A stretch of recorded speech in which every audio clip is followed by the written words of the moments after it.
So there I was, enjoying a quiet Saturday morning coffee by my pool, when this HOA Karen storms into my backyard and tells me I'm hosting her daughter's party whether I like it or not. Not asking, telling me. 50 teenagers, DJ equipment, catering trucks, the works. On my property, at my pool, for free. When I said absolutely not, she smiled that twisted little smile and said, "Fine, enjoy your foreclosure proceedings." That was her first mistake. Her second?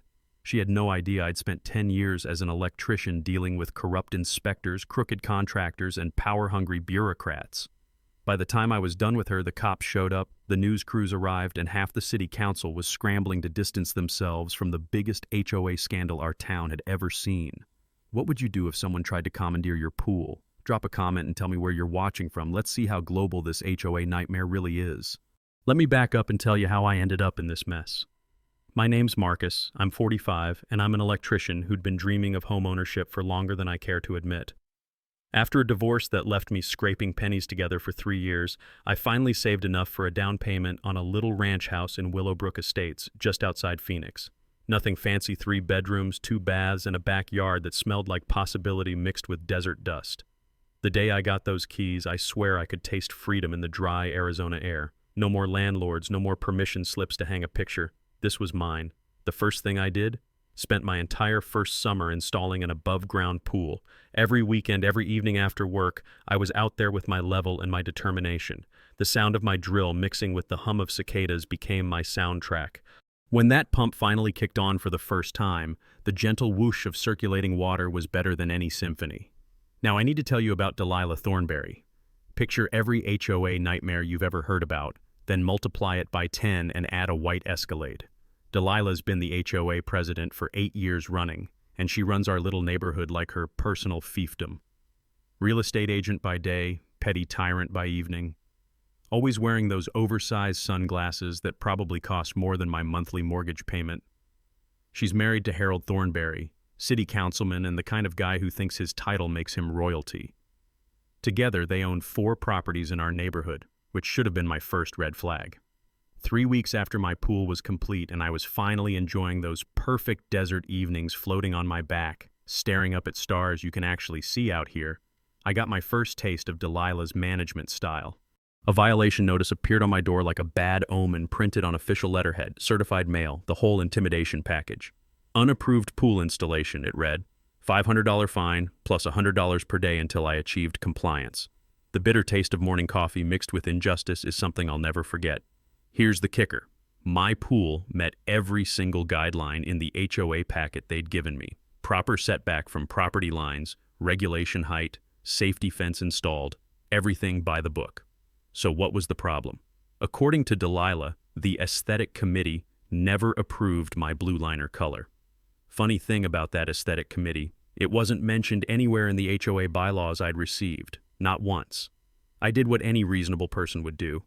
I walked the neighborhood, counted 17 other above-ground pools with identical blue liners. Not one violation notice among them.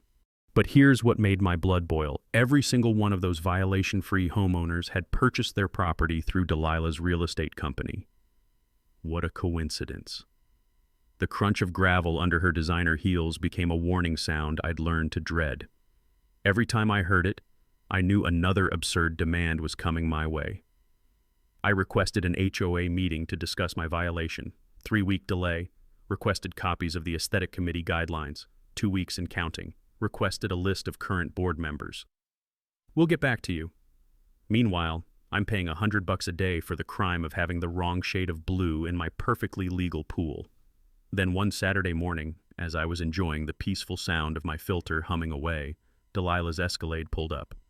She climbed out wearing a smile that made my skin crawl and started walking toward my backyard like she owned the place. Turns out, she had a problem. Her daughter Madison needed a venue for her sweet 16 party. The country club had double booked, and Delilah had found the perfect solution. My pool, my backyard, my property. That's when things got really interesting. That Saturday morning, Delilah didn't knock. She just waltzed through my back gate like she had every right to be there, sunglasses perched on her head, clutching a folder thick enough to choke a horse.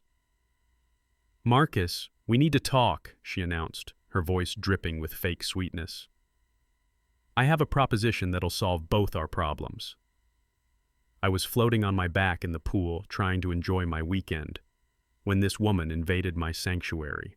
The chlorine scent that usually relaxed me suddenly felt sharp in my nostrils as I realized this wasn't going to be a friendly neighborhood chat.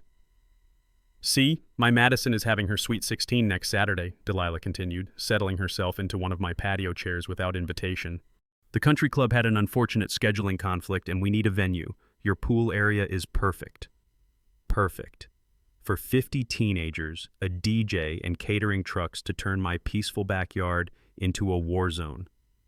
"I'm sorry about Madison's party," I said, climbing out of the pool, "but my backyard isn't available for events." That's when her mask slipped. The fake smile vanished faster than water down a drain.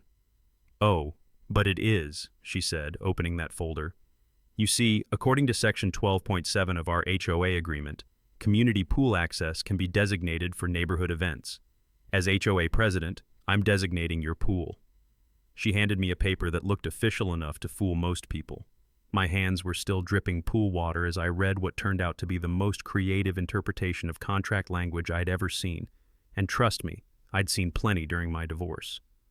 "This says common areas," I pointed out. "My pool is on private property." "Details," she waved dismissively. "The important thing is, we've already sent the invitations. RSVPs are coming in from the city council families, the mayor's wife, local business owners. Canceling now would be embarrassing." Here's where she played what she thought was her ace card. She leaned forward, and I caught a whiff of her expensive perfume mixed with the scent of pure entitlement.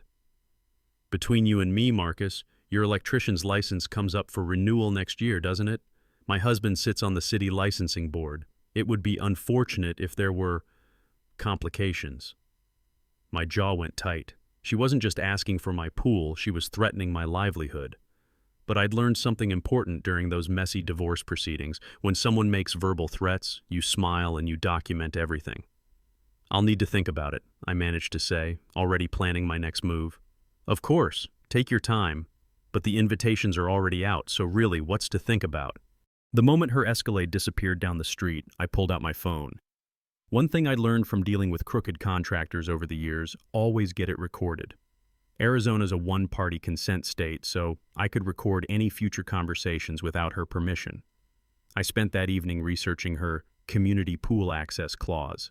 It took me about 15 minutes to find the actual language in our HOA documents. It applied exclusively to designated common areas pools owned by the HOA, tennis courts, clubhouses. Private residential pools weren't mentioned anywhere. But here's the real kicker. Digging deeper into online HOA forums, I found records of Delilah pulling this exact same pressure tactic before. 3 times in the past 5 years, she'd forced homeowners into compliance by threatening social embarrassment and implying consequences through her husband's city connections.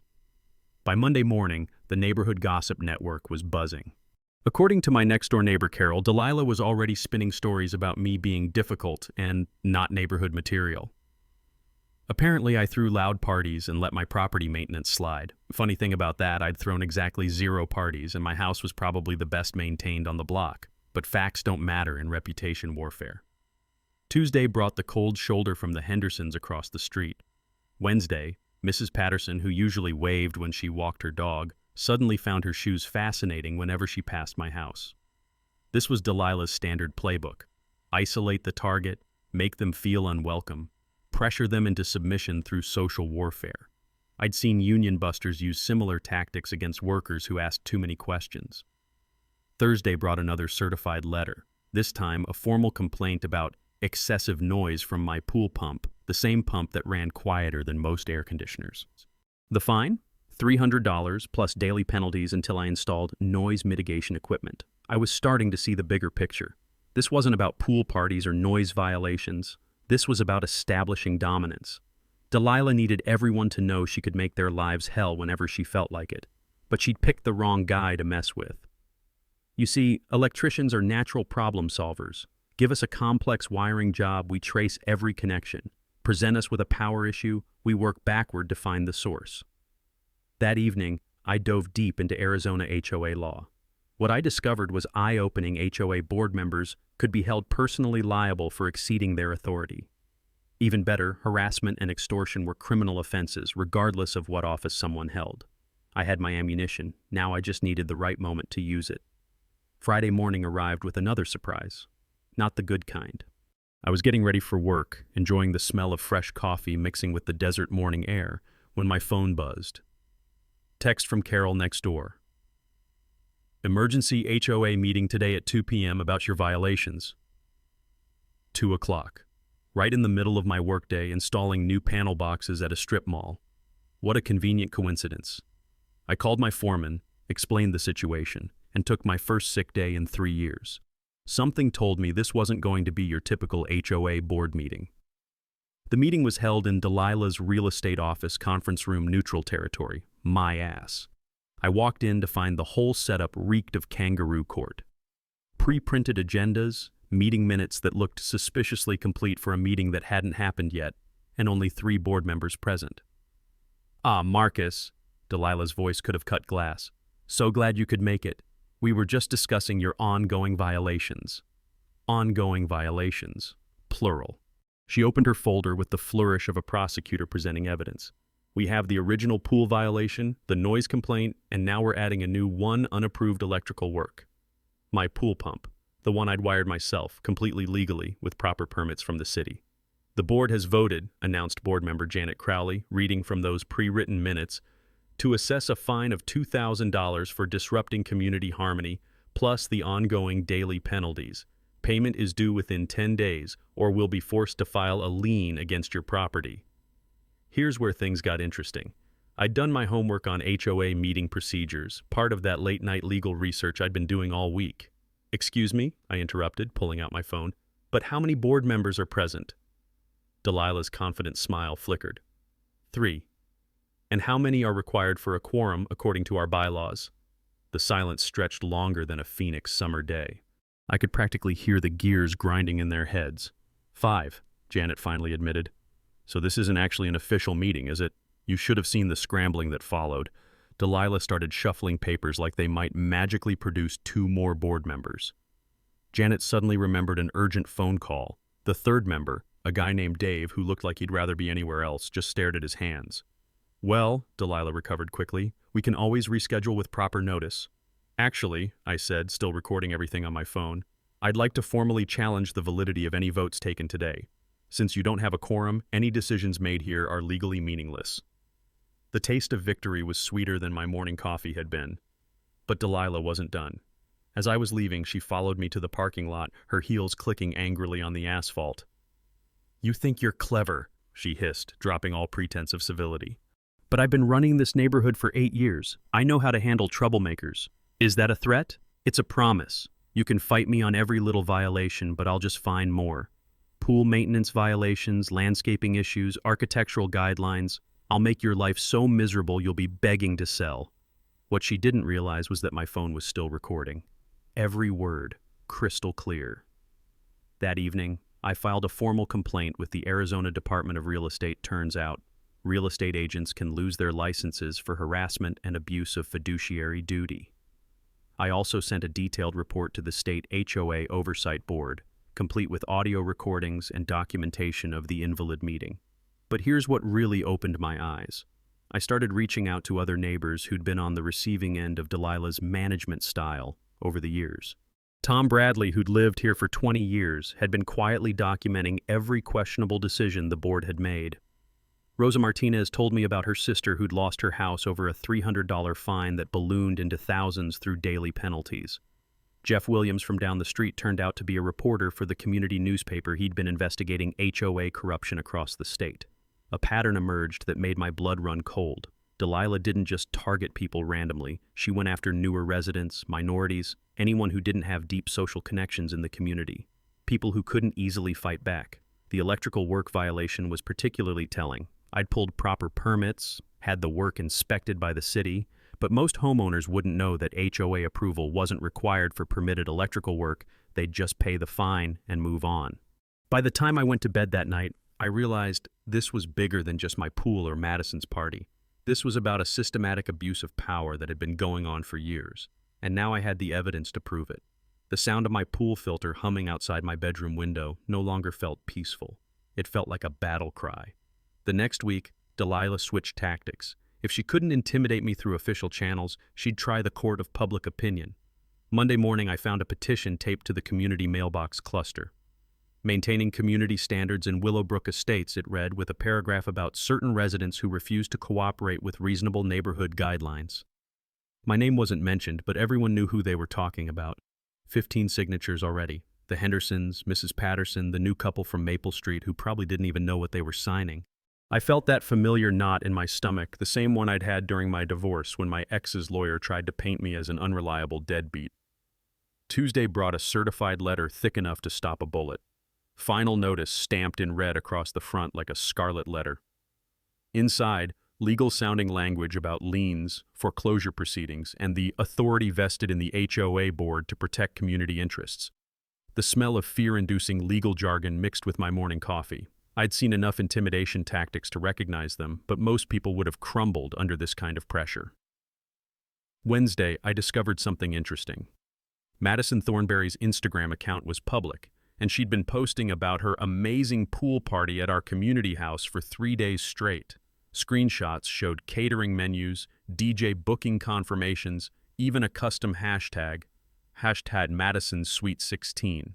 She'd told her entire social media world the party was definitely happening. Over 200 likes, dozens of comments from excited friends. Delilah had painted herself into a corner. She couldn't back down now without massive social humiliation. That's when I realized the real mini twist in all this. Delilah needed my cooperation more than I needed hers. She'd already committed to delivering this party to some very influential people.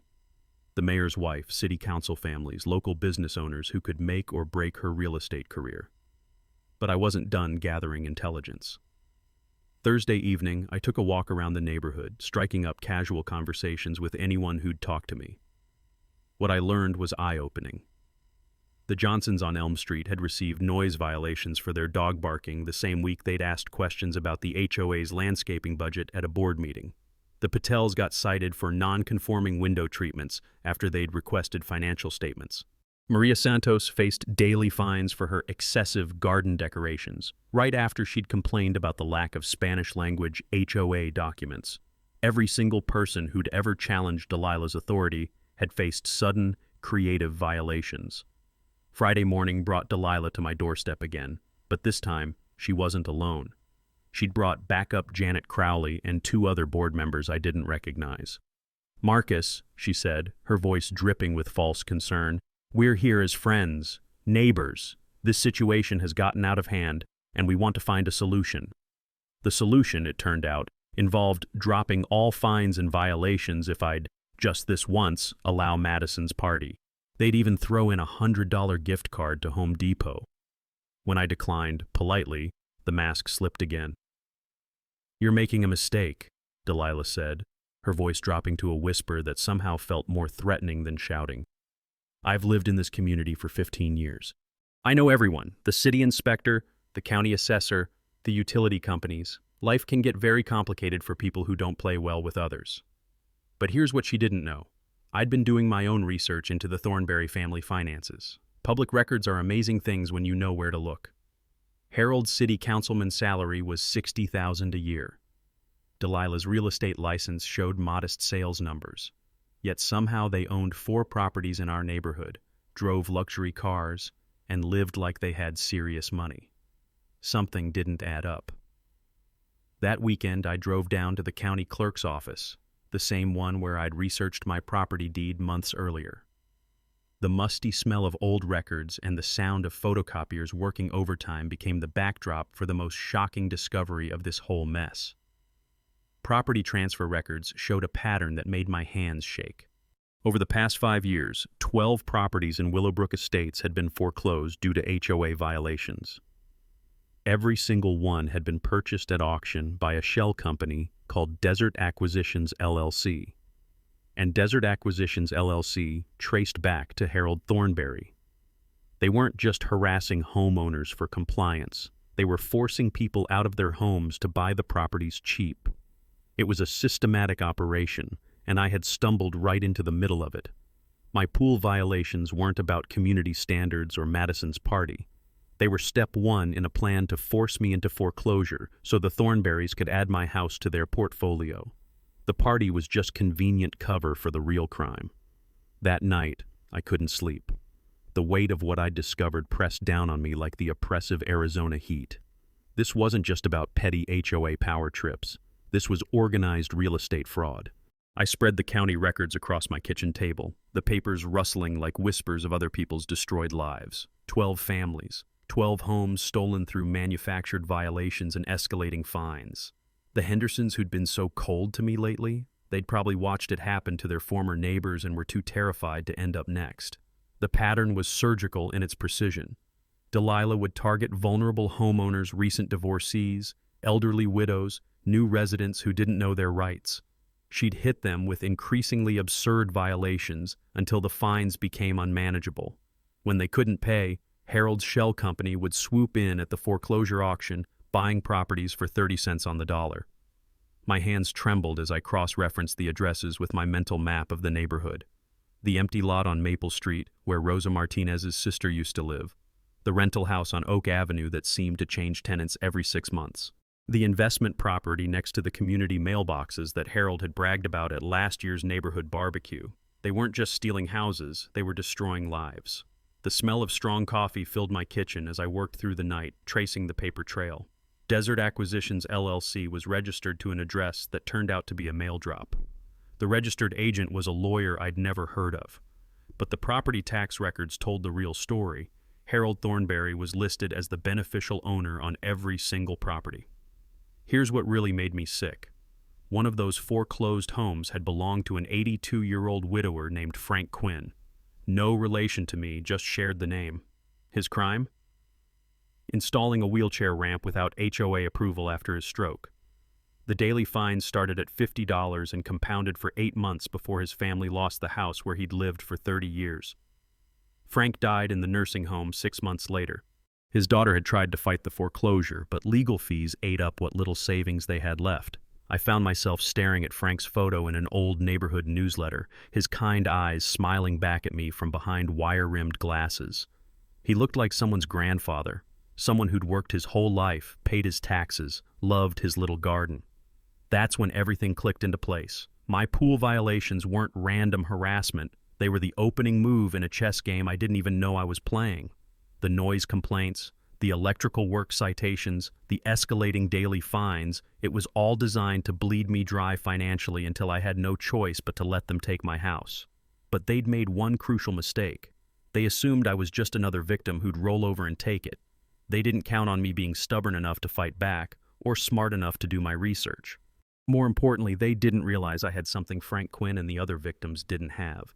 Trade skills that gave me financial stability, and a network of fellow electricians who knew how to spot corruption when they saw it. The sound of my pool filter humming outside took on new meaning. It wasn't just the soundtrack to my peaceful evenings anymore. It was evidence of their attempted theft. Every manufactured violation they threw at me was another piece of proof in what was becoming a federal case. I picked up my phone and scrolled through my contacts until I found Jeff Williams, the reporter who'd been investigating HOA corruption statewide. It was 2 a.m., but this couldn't wait. Jeff, it's Marcus. I know what time it is, but I've got something you need to see. The Thornberry situation isn't just about my pool, it's about a systematic fraud operation that's been running for years. By dawn, we'd have a plan. By the end of the week, we'd have justice. But first, I had a party to ruin. Jeff Williams showed up at my door Sunday morning with enough coffee and determination to power a small city. The man looked like he'd been waiting his whole journalism career for a story like this. "Marcus," he said, settling into my kitchen chair with the focused intensity of a bloodhound on a scent, "what you've uncovered here is bigger than just Willowbrook Estates. I've been tracking similar patterns in 6 other HOA communities across the valley. We spread the evidence across my Table County records, HOA meeting minutes, photos of violation notices, audio recordings of Delilah's threats. The documentation told a story that would make any prosecutor salivate. By noon, we had our first ally. Rosa Martinez knocked on my door carrying a manila envelope thick with her own research. Turns out, Losing her sister's house had turned Rosa into an amateur detective. "I've been documenting Delilah's abuse for 3 years," she said, her voice carrying the quiet strength of someone who'd channeled grief into purpose. Bank records, property transfers, even recordings of board meetings where she admits to targeting problem residents. Rosa had spent 30 years as a paralegal before retirement. She knew how to build a case, and she'd been building this one methodically, waiting for the right moment to strike. Our third team member arrived Tuesday evening. Amanda Foster, the electrical engineer from Pine Street who'd been getting hassled about her solar panel installation. She brought technical expertise and something even more valuable, connections at the state attorney general's office. "My college roommate works in their HOA fraud unit," Amanda explained, her laptop already humming as she organized our evidence into a digital presentation. "She's been begging for a case this solid. Usually they get complaints about missing funds or procedural violations. This is organized racketeering. By Wednesday, we had our strategy mapped out like a military operation. Jeff would prepare the newspaper expose, timed to break the day after Madison's party for maximum impact. He'd already confirmed interviews with 4 previous victims and had secured internal HOA documents through public records requests. Rosa would handle the legal warfare. She'd prepared complaints for the Arizona Department of Real Estate, the State HOA Oversight Board, and the Attorney General's office. Each agency would receive a complete evidence package documenting the pattern of abuse. Amanda would tackle the technical side. She'd discovered that the HOA hadn't filed required tax documents for 3 years, creating massive IRS liability. Better yet, Delilah was personally responsible as board president for the tax violations. My job was the most satisfying. I'd handle the pool situation with surgical precision. Thursday afternoon, I made my move, called 3 pool maintenance companies for emergency repair estimates. Each contractor confirmed what I already knew. Draining a pool for leak detection and liner repair was completely legal and often necessary. The beauty of the plan was its simplicity. I'd start draining the pool Friday morning, claiming a suspected leak that required immediate attention. By Saturday afternoon party time, my backyard would feature a large, empty concrete hole instead of the crystal-clear swimming paradise Delilah had promised her influential guests. Rosa had taught me something crucial during our late-night planning sessions. Documentation is everything in legal battles. Every contractor estimate went into our evidence file. Every email about repairs got saved and backed up. When Delilah inevitably claimed I was sabotaging the party, we'd have ironclad proof of legitimate maintenance needs. But we weren't stopping there. Amanda had filed anonymous tips with the IRS about the HOA's missing tax filings. Rosa had sent complaints to every relevant state agency. Jeff had contacted the Arizona Republic about the story. Apparently, HOA corruption was hot news in Phoenix. The smell of impending justice mixed with the desert evening air as we finalized our plans. Each of us knew our role, and each role was designed to hit the thornberries where it would hurt most. For Delilah, public humiliation in front of the social elite she'd been trying to impress. For Harold, potential criminal charges that would end his political career. For both of them, financial ruin from legal fees and regulatory penalties. Friday morning, as I connected the drainage pump to my pool, I thought about Frank Quinn and all the other victims who'd never gotten their shot at justice. The sound of water flowing out through the drainage hose was like a countdown timer. Each gallon that disappeared brought us closer to Saturday's reckoning. Tom Bradley, our neighborhood's unofficial historian, stopped by to watch the drainage process. He'd been documenting Delilah's abuses for 20 years, waiting for someone brave enough to take a stand. "You know," he said, watching the water level drop inch by inch, "this is the best thing that's happened to this neighborhood in decades." By Saturday morning, my pool would be as empty as Delilah's promises to the community. Friday morning, Delilah's panic was almost tangible. I was out back supervising the pool drainage when I spotted her white Escalade creeping past my house for the 3rd time in an hour. The sound of rushing water flowing through my drainage hose must have been driving her crazy. By noon, she couldn't take it anymore. She marched up to my front door like she owned the place, her designer heels clicking furiously on my walkway.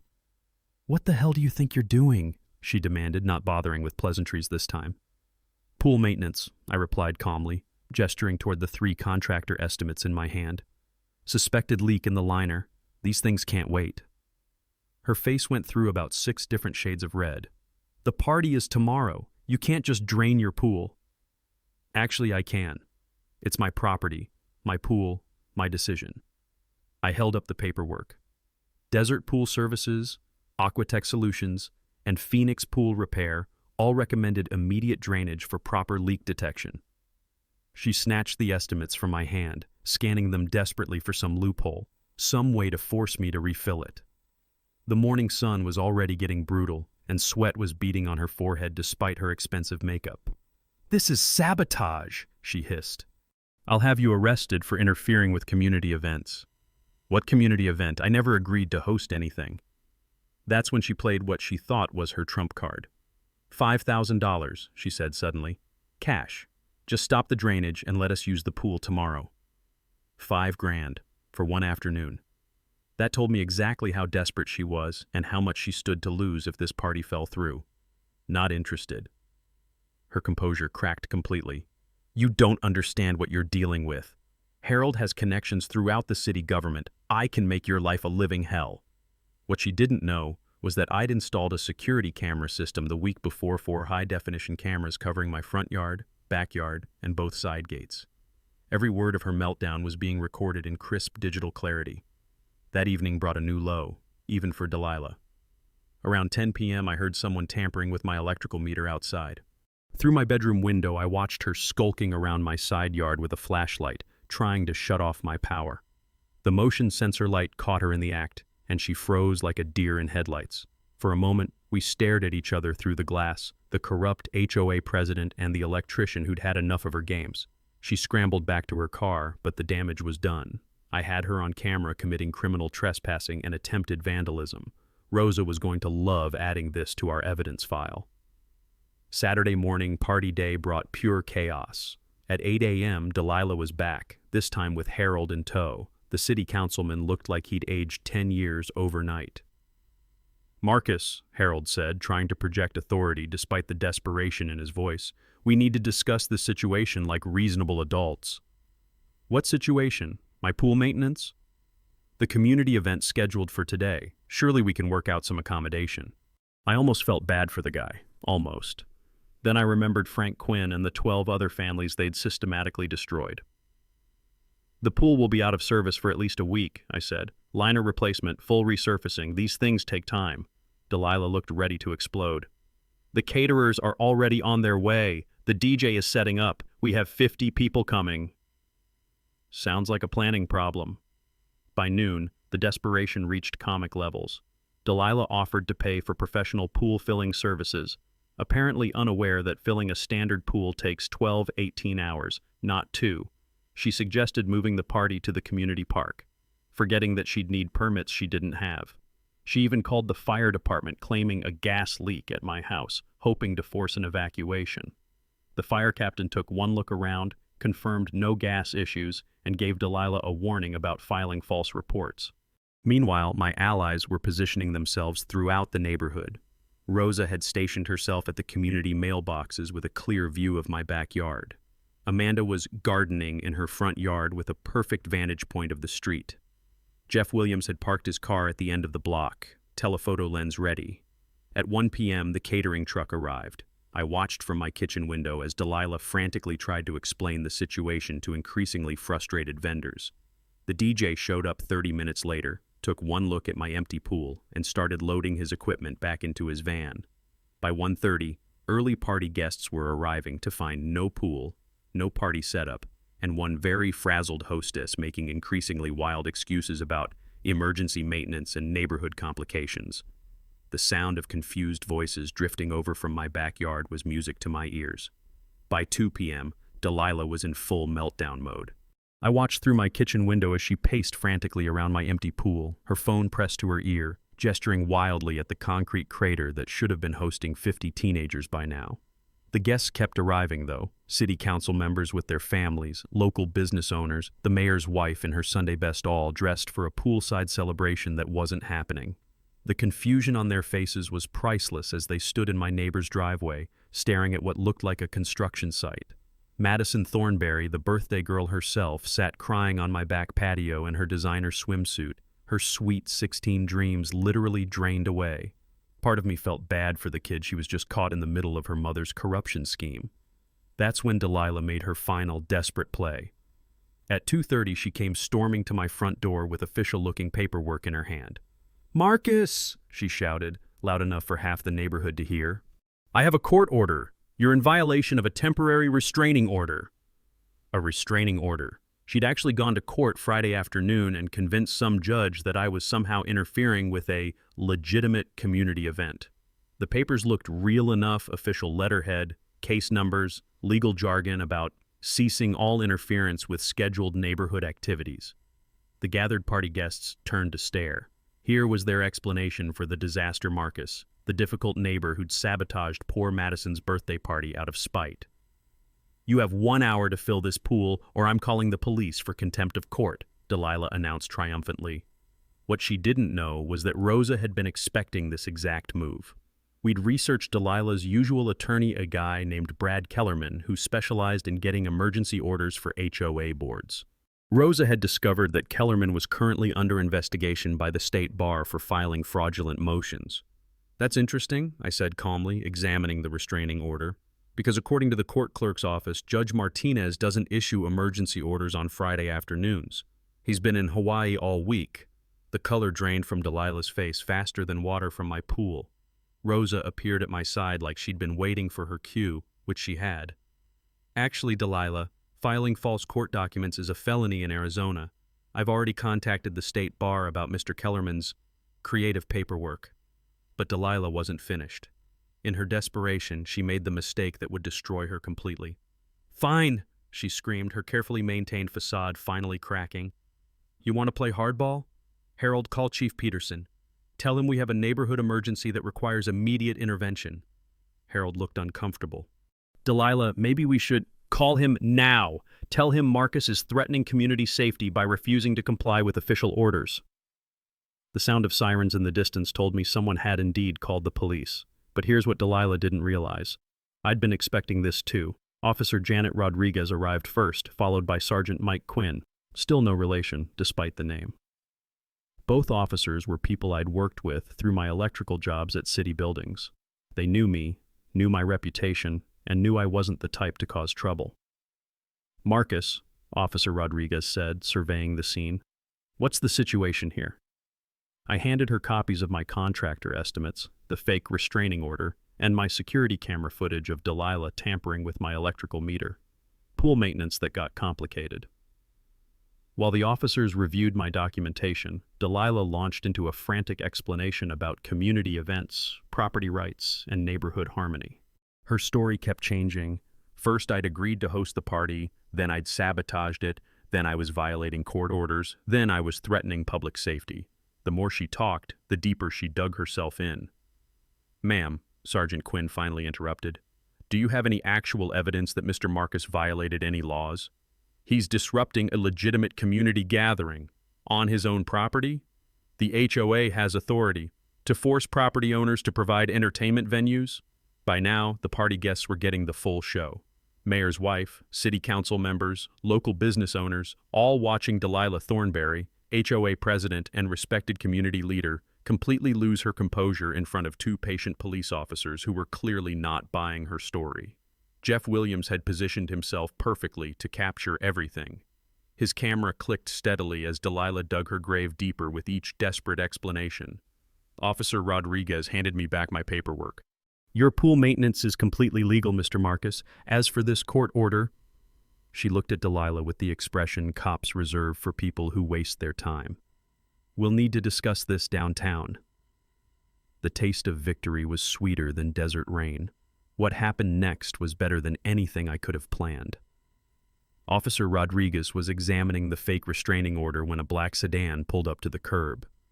Out stepped a woman in a sharp business suit carrying a briefcase that screamed "Federal Agent." Behind her came two more officials, one from the Arizona Attorney General's office, the other from the IRS. The timing was Rosa's masterpiece. She'd coordinated with Amanda's contact at the AG's office to serve papers during the party, when maximum witnesses would be present.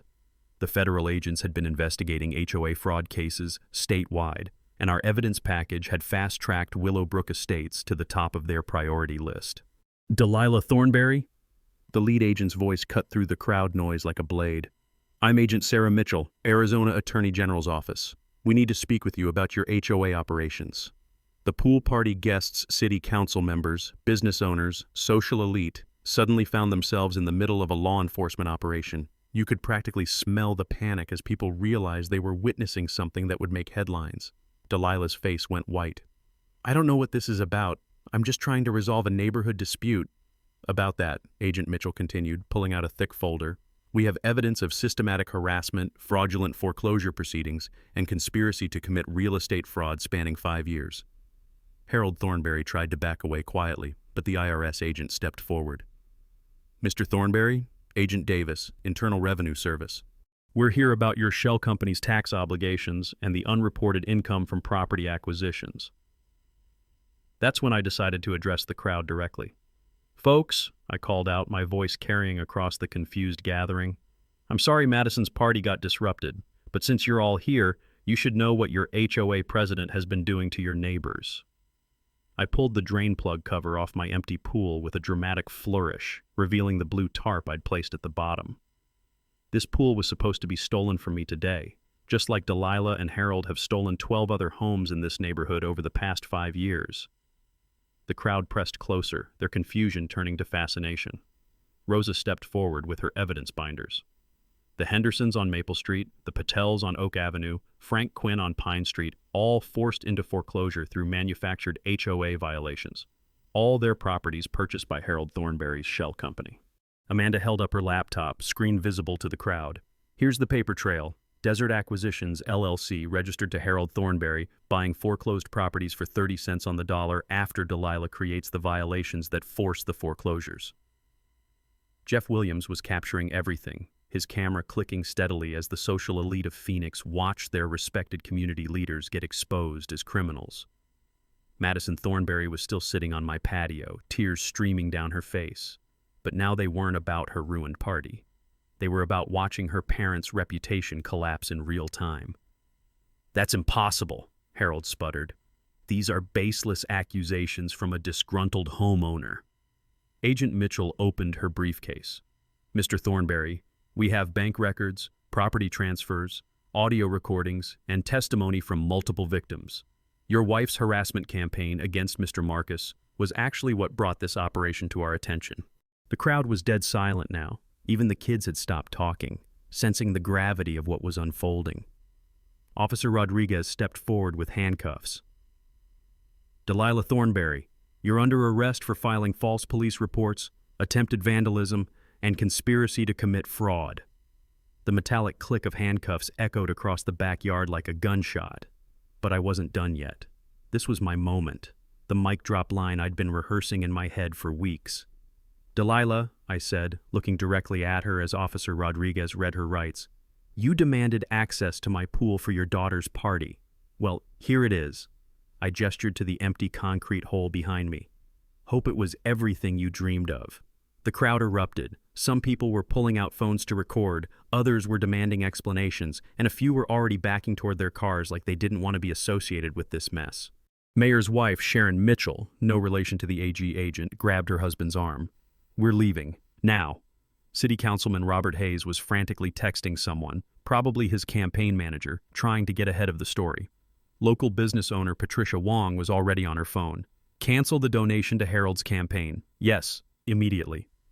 As Delilah was led away in handcuffs, her designer heels scraping against my driveway, she looked back at me one last time. The mask of authority was completely gone now, replaced by the face of someone who'd finally been caught. The sound of car doors slamming filled the air as the social elite fled the scene faster than water down a drain.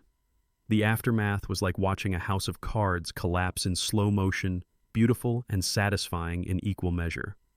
Within 48 hours, Delilah had resigned as HOA president from her jail cell, and Harold had withdrawn from the mayoral race with his tail between his legs. The Arizona Republic ran Jeff Williams' expose on the front page. HOA horror. How one Phoenix couple stole millions through manufactured violations.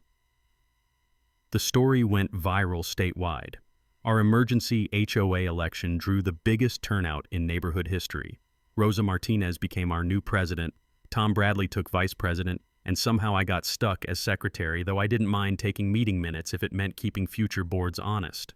For the first time in years, people actually wanted to participate in community governance. The legal hammer fell hard and fast. Delilah lost her real estate license permanently. The IRS seized 4 Thornberry properties pending a tax fraud investigation that could land them both in federal prison. Harold's legal bills alone were bleeding them dry ironic justice for a couple who'd built their wealth on bleeding others. But watching our community heal was the real victory. Our first act as the new board was dismissing every bogus fine from the past 3 years. Mrs. Patterson's window treatment violation disappeared. The Johnsons could walk their dog without fear of noise complaints. Maria Santos finally got to enjoy her gorgeous garden without harassment. We established a victim assistance fund using money recovered from the foreclosed properties. Frank Quinn's family received enough to cover their legal expenses and help them start over. Rosa's sister got a settlement that allowed her to buy a new home. 8 families found justice after years of systematic abuse. The first neighborhood barbecue we hosted drew over 200 people. Kids splashed in my pool where corruption had once tried to take root, their joyful screams mixing with adult conversations about building trust and community. The smell of grilling burgers and chlorinated water became the new soundtrack of our neighborhood sounds of healing. Madison Thornberry surprised everyone by showing up to apologize. The kid had real character, admitting she'd had no idea what her parents were doing. We ended up throwing her a proper Sweet 16 party 2 months later, with the entire neighborhood contributing. Sometimes children don't have to pay for their parents' sins. My consulting work grew beyond anything I'd expected. The Arizona Attorney General's office keeps sending me cases. Apparently, the Thornberry scheme was one of dozens operating across the state. Fair HOA Consulting has helped over 40 families fight back against corrupt boards, and we've got a 100% success rate so far. The HOA Justice Fund Scholarship Program sends 2 law students through school each year with the promise that they'll provide free legal aid to HOA victims for their first 2 years of practice. Next month, our first graduates start their careers fighting the same battles we fought here in Willowbrook. We've partnered with state legislators on HOA reform that's being copied nationwide. No more secret meetings, no more manufactured violations, no more foreclosures without proper judicial review. When people ask how one drained pool led to statewide legal reform, I tell them it started with one person refusing to accept injustice. Amanda Foster and I, fighting corruption together, created bonds stronger than steel. We're planning our wedding for next spring poolside, naturally, with the whole neighborhood invited. As I float in my pool on quiet desert evenings, watching stars emerge in the darkening sky, I think about Frank Quinn and all the families who suffered in silence before we found our voices. The gentle sound of water lapping against the pool edge reminds me that sometimes the smallest acts of resistance can create the biggest changes. Frank's granddaughter comes by every week now, playing with the other neighborhood kids. Her grandmother tells me Frank would have loved seeing justice finally served. That makes every sleepless night of research and every moment of fear worth it. Here's what I want you to do. Drop a comment and share your own HOA nightmare story. Someone out there needs to hear it. Your experience might help them recognize the warning signs and fight back before they lose everything. Every story shared could save a family from what happened to Frank Quinn and the others. And if this story gave you hope that ordinary people can beat corrupt systems through knowledge and community action, subscribe to Karen Stories for more tales of justice, revenge, and people who refuse to back down when bullies thought they had all the power. Remember, your property rights are stronger than any HOA threat, but only if you're willing to fight for them.